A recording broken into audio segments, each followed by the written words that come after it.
13 maintenant qui vous est proposé d'adopter, eh bien, d'un mot, je vais commencer par vous livrer un constat. Une respiration accélérée, un contact assez permanent avec le sol, un métabolisme et une physiologie immature, un ratio poids-contact avec les polluants.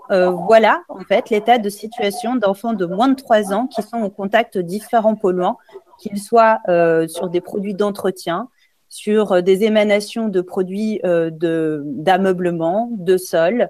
Ils y sont exposés tous les jours, ils y sont exposés de manière plus intense eu égard à la fragilité que je viens d'évoquer, à leur étape physiologique.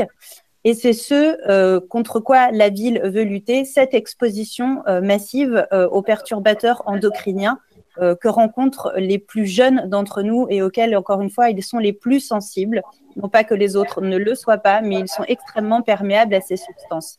En 2019, la ville s'est engagée dans une charte des villes et territoires sans perturbateurs endocriniens. Eh bien, aujourd'hui, ce qu'on vous propose, c'est d'ouvrir une analyse de pratique dans un établissement, un multi-accueil de la ville de Nantes, avec une méthodologie type ouvrez les placards pour aller repérer les éventuels perturbateurs endocriniens qui subsisteraient, car déjà, la ville a fait beaucoup avec des expérimentations également de nettoyage par la vapeur, par des ozoneurs ou d'autres méthodes pour limiter l'usage de produits avec des toxiques ou des polluants.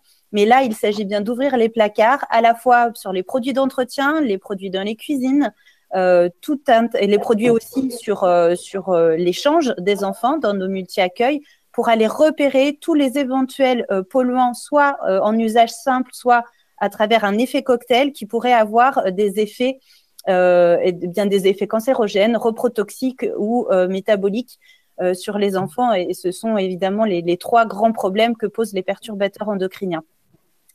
L'idée donc, c'est d'aller faire cette ouverture de placard dans l'établissement Jardin de Jules Verne. Nous l'avons choisi puisque c'est un établissement de 80 places qui dispose d'une cuisine et qui permet d'aller, avec cette méthode et cette analyse de pratique, pouvoir dresser un premier bilan et puis ensuite une action de sensibilisation et un plan d'action. Cette méthode, elle s'appuie sur un cabinet qui est le cabinet Alix que nous avons retenu après une consultation de différents acteurs intervenant sur ce champ. Le cabinet Alix est composé de personnes qui ont des formations de pharmaciens et d'ingénieurs chimistes.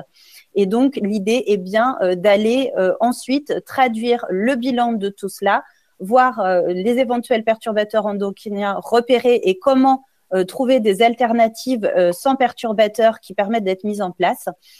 Et puis, bien sûr, cette expérience sur un de nos multi-accueils sera partagée avec ensuite l'ensemble des autres établissements pour la sensibilisation et le plan d'action, mais aussi avec les crèches associatives qui, pour certaines d'entre elles, mènent aussi ce type de démarche avec l'idée d'être dans le partage d'expériences et aussi des dynamiques ensuite pour aller travailler des plans d'action de manière collective. Et bien sûr, toutes les améliorations qui seront apportées aussi par les crèches associatives en la matière recevront un regard attentif de la part de la ville de Nantes, attentif et bienveillant, vous l'aurez compris.